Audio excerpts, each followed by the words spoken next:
Good morning, I'm Norma Cowie, and I welcome you once more to my YouTube channel. This Wednesday, as I begin my Norma Talks for today, I'm going to talk about auras. Now, my very first, you might say, show through Zoom was on January the 9th, 2019, and it was on auras. And today I thought it was time to talk about them again, mainly because of the conversations I had during the week. We forget often that we are energy, and we forget that our energy extends, and it can extend a long way, so that anybody or everybody that's around that is in your space is also can be sending you certain elements, whether it's thought or feelings, through the aura. Now let's start at the beginning. If you were a child that was in a dysfunctional home, that you had, whether you had sexual abuse, physical abuse, mental abuse, a little, not as much as physical or sexual, but dysfunctional. And so I guess that's mental. So I apologize for that. Emotional, probably even more than mental.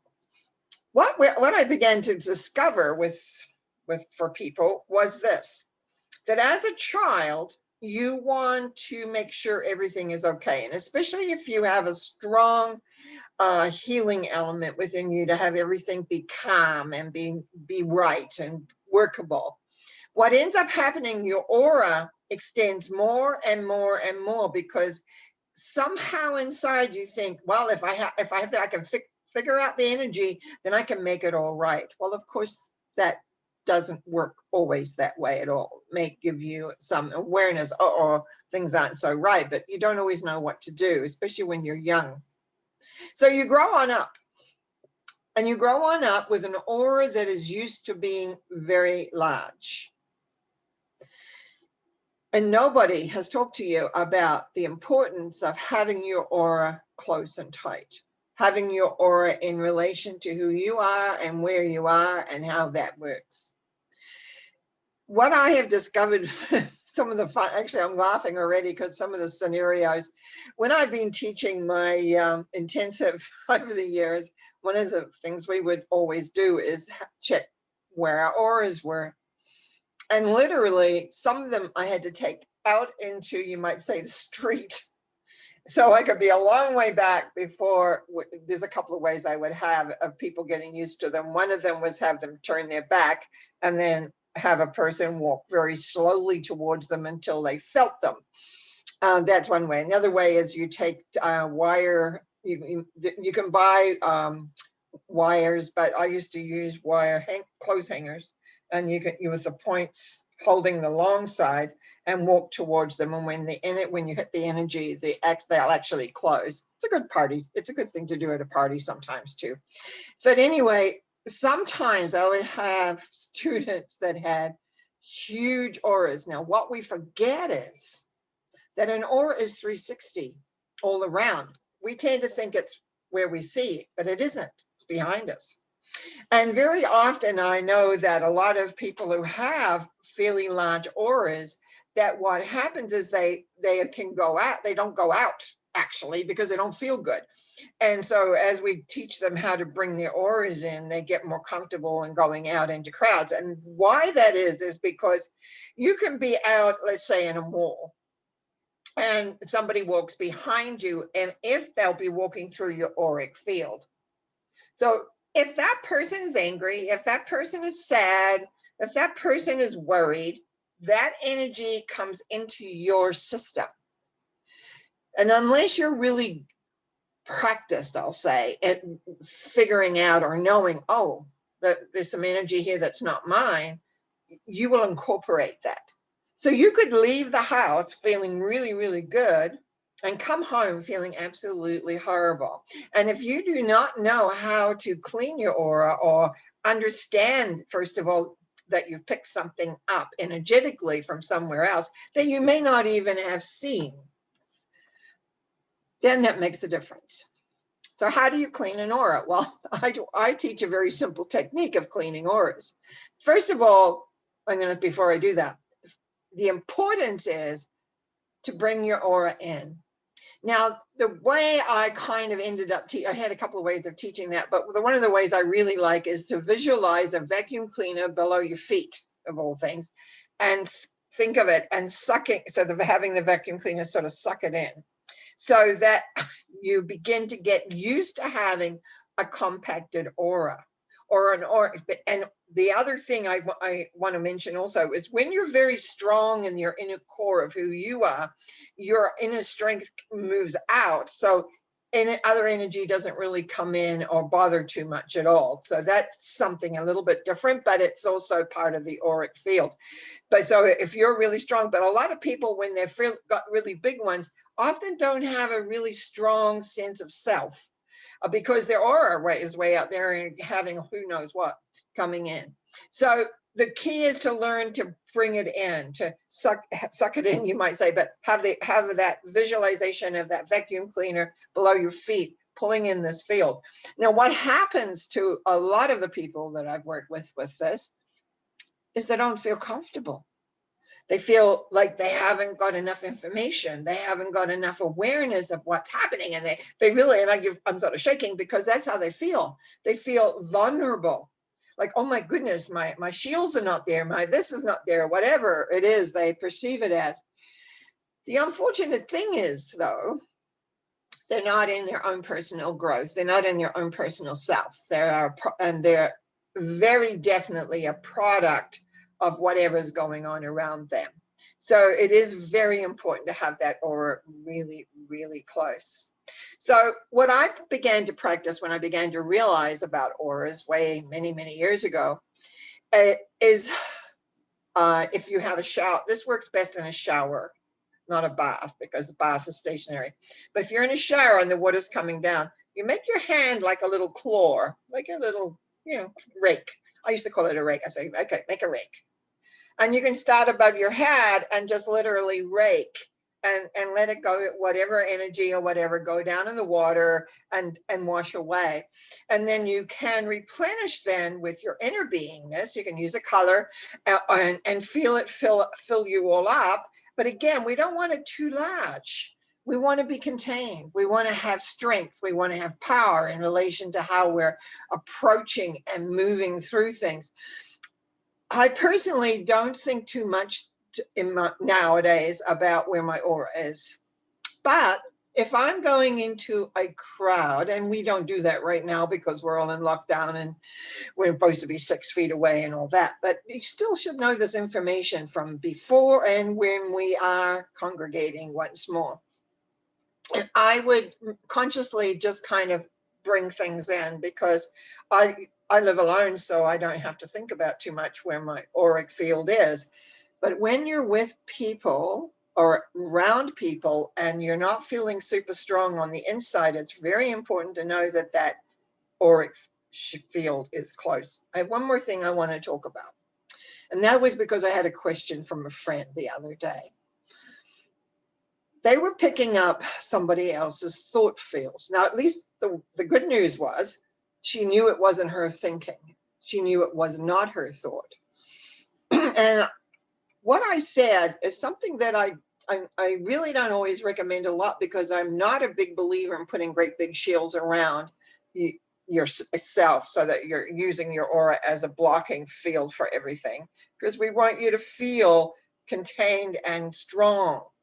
But some of the other things I had suggested weren't working, and I said, take a piece of plexiglass, because she knew the vibration that the thought form was coming in from this person, and she just didn't want to feel it anymore because she would feel it come in and it was upsetting.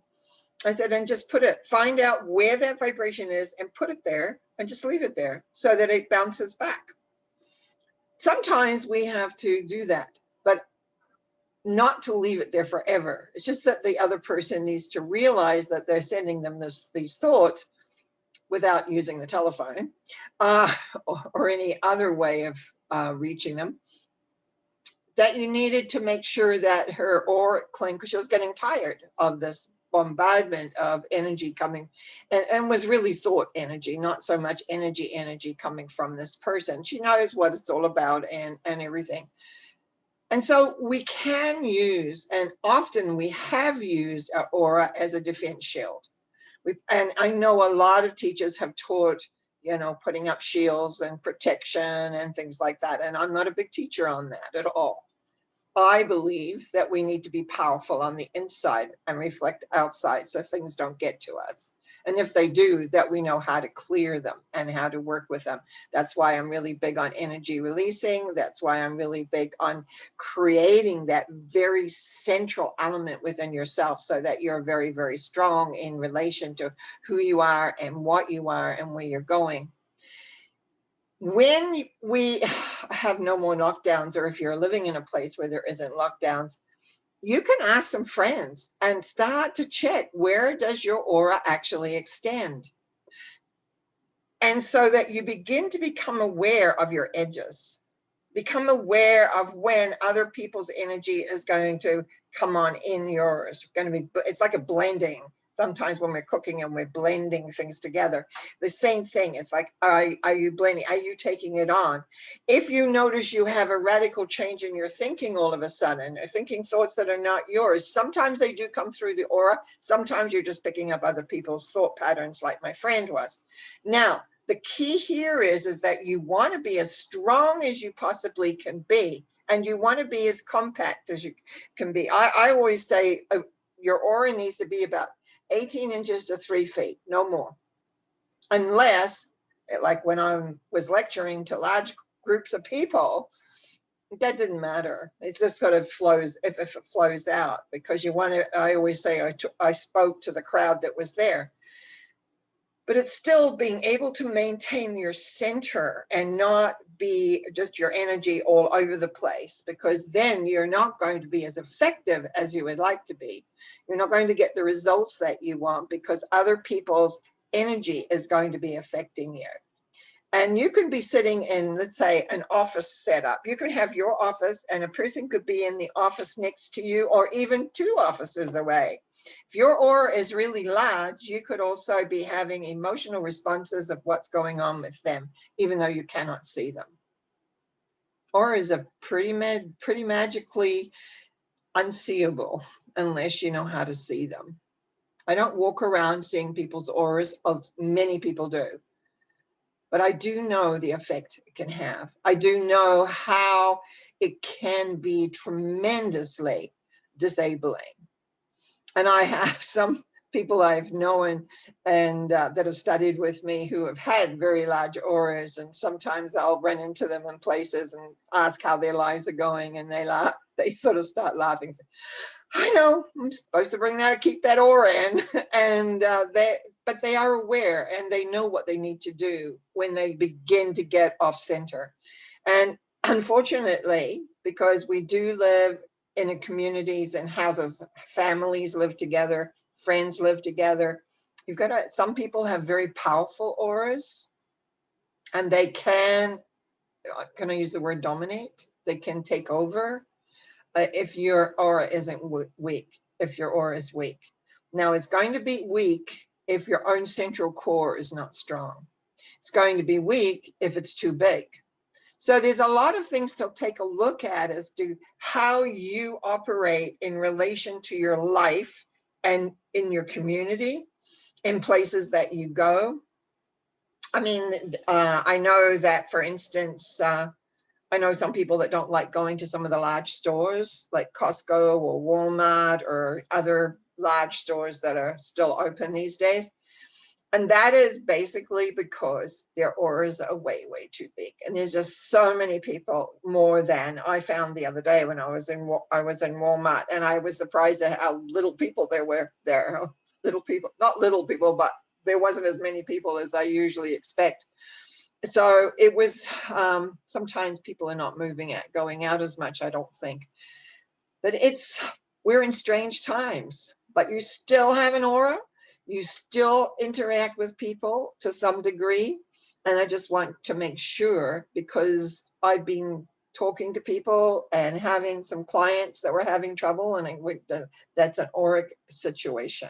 Get your aura in, keep your aura tight, keep it where it's comfortable. Now, when I say tight, I'm giving the wrong impression. We don't want to make it like steel. We still want it malleable, and it's going to always be a little bit of fluctuation, but it means that your center is clear and that the auric is bringing in the information that you need, but it's not picking up what you don't need or you don't want or anything else, that you, your own person, absolutely wonderfully you. Being you is the most important thing for you, and being your own personality, no matter what is happening and what is going. And I think that's all I need and want to say on that. If you have any other further questions about that, please contact me through my website, normacowie.com, and or however else you may choose to find me. I just want to say, I trust you have a good week. I'll be back on Sunday and back again next Wednesday. So in the meantime, enjoy, have a great life, and I'll talk to you again soon. Blessings.